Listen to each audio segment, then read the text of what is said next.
C'était attendu depuis plusieurs années, c'est désormais officiel. Après l'entrée en vigueur des réformes de Bâle II et Bâle III depuis le 1er janvier 2018 dans la zone de l'Union économique et monétaire ouest-africaine, l'octroi de crédit sera dorénavant mieux sécurisé par les banques et les institutions de crédit. Cela vise notamment plus de garanties pour le secteur bancaire appelé à faire face aux différents chocs et risques. Ce qu'on a constaté au niveau de l'UMOA aussi, c'est que les PME ont du mal à accéder aux prêts des banques, parallèlement aux grandes entreprises qui n'ont pas trop de difficultés à lever souvent même de gros montants au niveau du marché bancaire.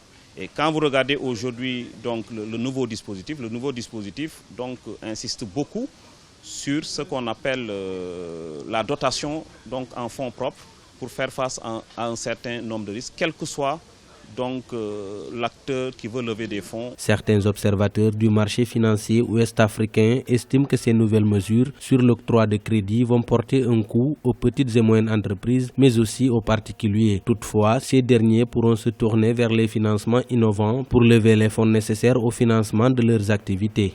Il y a un durcissement des conditions d'octroi de crédit, un renchérissement aussi du crédit parce que la contrepartie en fonds propres demandée a été relevée. D'autant que les PME ne présentent pas les meilleurs profils si on mettait en place des systèmes de scoring, c'est-à-dire de notation des clients. Souvent, à ce niveau-là, les entrepreneurs ont plus besoin de fonds de capital risque, de business angels, c'est-à-dire de systèmes de financement alternative par rapport au système bancaire. Dakar, la capitale du Sénégal, a accueilli les 8 et 9 février 2018 le forum des clubs de dirigeants de banques et établissements de crédit d'Afrique dont le thème était « Enjeux et défis pour la Banque africaine de demain entre innovation et risque ». A rappeler que le Conseil des ministres de l'UEMOA avait déjà adopté les réformes de Bâle II et III depuis juin 2014 à Lomé au Togo par la décision numéro 13 portant dispositif prudentiel applicable aux établissements de crédit et compagnies financières de l'UEMOA.